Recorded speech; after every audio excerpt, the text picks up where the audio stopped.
자, 오늘 강진구 일당이 김의겸 새만금 청장과 함께 도합 8천만 원의 배상을 하게 됐다. 이 이야기도 나누겠습니다만은 갑자기 김건희의 이런 말이 생각이 납니다.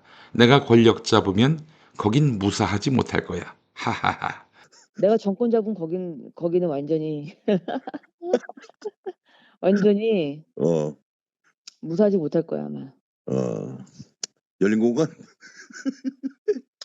열린 공간은 거기는 이제 권력이라는 게 네. 빨리 잡으면 우리가 안 시켜도 알아서 검찰들이 알아서 입건해요. 그게 무서운 거지. 거기가 어딥니까? 열린공감 TV예요.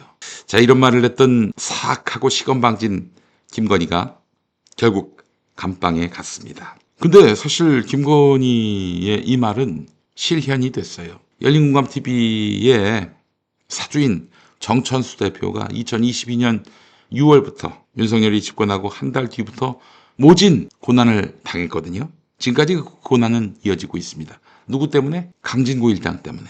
김건희하고 강진구 일당은 어떤 관계일까요? 저는 알 수가 없습니다만은 왜 이렇게 정천수를 괴롭히는데 강진구가 선봉에 섰는지 그 맥락도 이해하기가 쉽지 않습니다. 자, 김건희가 구속됐습니다. 반클리프 앤 아펠 목걸이를 받은 사실을 감추기 위해서 모조품까지 만들어 일부러 숨기고 태연하게 거짓말까지 둘러댄 것으로 보이는데 사실 보통 사람 같으면 상상 못할 일이지요. 거짓말과 위선이 몸에 밴 타고난 사기꾼이다. 이런 평가가 나옵니다. 그렇게 그들 윤석열 부부는 수사받기 싫다고 속옷 차림으로 난동 부리는 천박하고 저열한 수준의 인간들이었습니다. 그래놓고 거짓말을 하고 수사기관을 기만하고 이랬던 저열한 수준의 인간들이었습니다. 자, 그런 윤석열 김건희는 공정과 상식에 굶주려 있던 2030 남성들의 집중적인 지지로 대통령 권력을 거머쥐었지요. 이 자체로 엄청난 대국민 사기극이 아닐 수가 없었던 것입니다. 이 이야기는 이현주 의원이 한 말입니다. 자, 윤석열 권력을 가능하게 했던 한 축, 그러나 악의 축, 조선일보 이야기를 안 할 수가 없습니다. 한때 밤과 낮의 권력을 나눠 갔던 신문, 바로 조선일보입니다. 오늘자 조선일보가 사설에서 이렇게 썼습니다.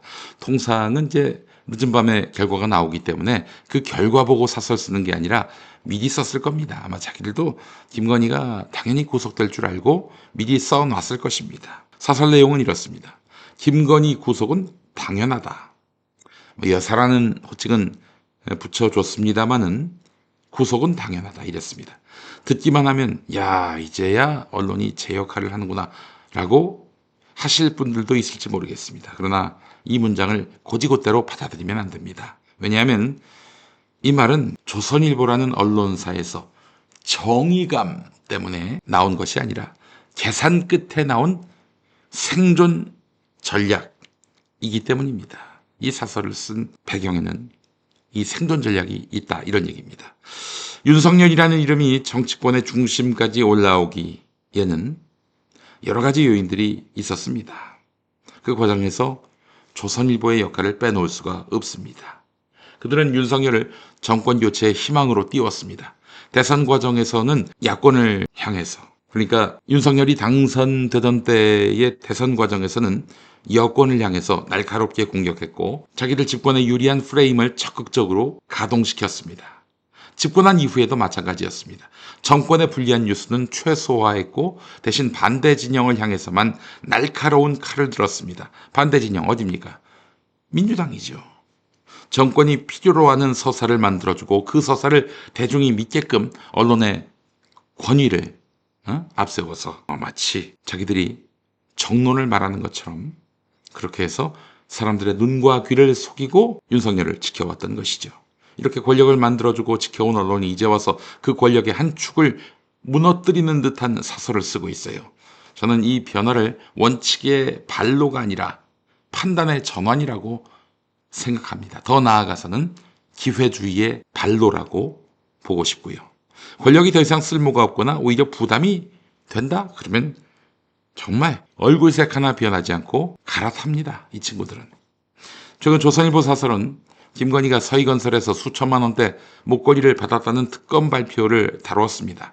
계획된 거짓말, 공인의식의 부재, 앞으로 드러날 비상식적인 행위까지 조목조목 지적했습니다. 얼핏 보면 날카로운 비판입니다. 그런데 불과 며칠 전만 해도 조선일보는 달랐습니다. 명품백 수수 의혹이 터졌을 때 검찰 수사심의위원회가 불기소를 권고하니까 법적으로 문제없다, 이런 프레임을 앞세웠지요. 그러면서도 부적절하니 사과는 하라, 이러면서 김건희에게 책임의 한 10분의 1만 묻는 절묘한 위치를 선택했습니다. 심지어 사건의 초점을 김건희의 잘못이 아니라 검찰 수사의 미숙함으로 돌렸습니다. 수사가 늦었다, 제3의 장소에서 조사했다, 총장 보고가 늦었다, 이렇게 말이죠. 과정상의 문제는 있지만 결과적으로 김건희는 잘못한 게 없다, 이런 얘기를 하고 싶었던 거예요. 본질은 금품수수였는데 조선일보는 이를 절차의 문제로 변주했습니다. 하지만 지금은 상황이 바뀌니까 전면적인 비판자로 변신했습니다. 그거 왜 받았냐, 이렇게 나오고 있는 거예요. 그때는 얘기하지 않고, 그때도 얘기하긴 했습니다만 톤을 굉장히 다운시켰죠. 조선일보의 진짜 문제는 권력 앞에서의 일관성 결여입니다. 일관성이 없어요. 계엄 우려가 제기됐을 때 그들은 이렇게 썼습니다. 민주당이 다수 의석인데 계엄을 금방 해제할 수 있는 것 아니냐, 따라서 계엄이 있을 수 있다라는 우려는 정치 공세일 뿐이다, 이랬어요. 하지만 현실도 그랬습니까? 군이 국회에 들어와서 총칼을 들이대고 국회의원들을 위협했지요. 경찰이 입구를 봉쇄했습니다. 국회의원이 들어가려고 했는데도 못 들어가게 막았어요. 그리고 윤석열 정권은 2차, 3차 계엄 시도까지 했었습니다. 우려가 아니라 현실이었던 것이죠. 탄핵 논의가 시작됐을 때 조선일보는 대통령 탄핵은 극단적인 조치니 신중해야 한다, 이렇게 말하면서 사실상 방패막이를 쳤습니다. 그러나 헌법재판소는 재판관 전원일치로 탄핵을 인용했습니다. 조선일보 논리가 국민의 현실 판단과 정반대였던 것이죠. 현실 판단을 떠나서 법리적으로도 오판을 했던 겁니다. 헌법재판소는 재판관 전원일치로 파면을 결정했는데요. 김건희가 이런 말을 했던 육성이 공개됐습니다. 조선일보 폐간에 목숨 걸겠다. 와, 누구보다도 윤석열 권력을 떠받쳤던 조선일보인데 조선일보의 폐간에 자신의 모든 것을 걸겠다? 조선일보 기자가 윤석열 부부의 공천 개입 의혹을 뒷받침할 녹취를 확보했다는 그런 사실을 아니까 김건희가 격노하면서 했던 발언입니다.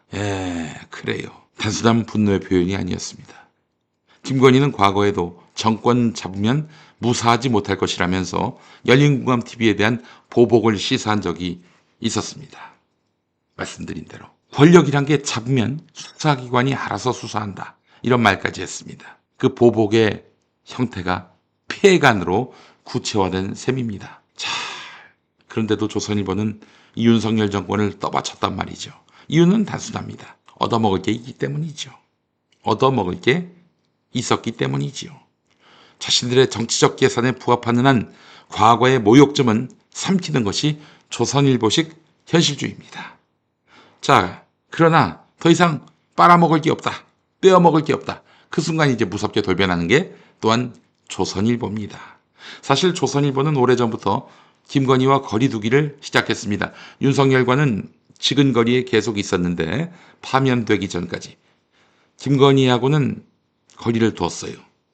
2024년 사설과 칼럼을 보면 김건희에게 각을 세우는 듯한 그런 칼럼들이 많았습니다. 김건희 특검에 동조하는 여당 인사들이 많다. 용산발 뉴스의 배경에는 다 김건희가 있다, 이런 식의 표현도 썼는데요. 자, 이거는 정론 직필일까요?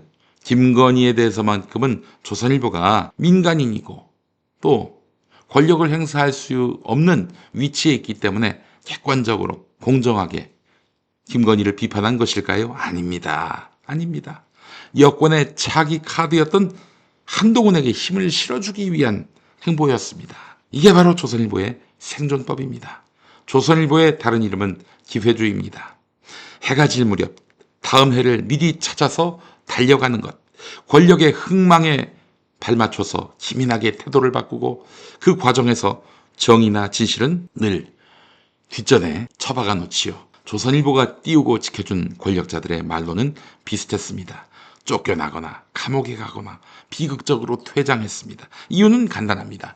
권력의 선악을 국가와 국민이 아닌 조선일보 사주와 회사의 이해관계로 판단하기 때문입니다.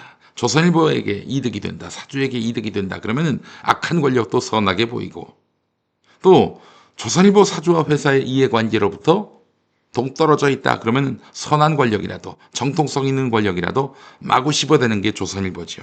국가의 미래보다 언론사의 이익이 먼저고 국민의 눈보다 사주의 인맥이 우선인 것입니다. 이런 조선일보의 힘이 집중되면 민주주의는 언제나 왜곡되는 것입니다. 그래서 우리는 조선일보를 감시해야 합니다. 특히 조선일보처럼 권력자의 손을 잡았다 놓았다 하는 언론일수록 그렇습니다. 김건희의 구속을 당연하다라고 말하는 조선일보 사설을 보고 이제 조선일보가 달라지려나? 이렇게 생각하지 마십시오. 그건 정의감이 아니라 계산된 결과입니다. 조선일보가 국민의 거울이 아니라 권력의 거울로 기능하는 한 같은 일이 반복될 것입니다. 지금 이재명 정권에 대해서 조선일보가 각을 세우고 있죠. 이재명 정부가 잘하고 있다는 얘기입니다. 안 그렇습니까? 물론 언론은 권력을 견제해야지요.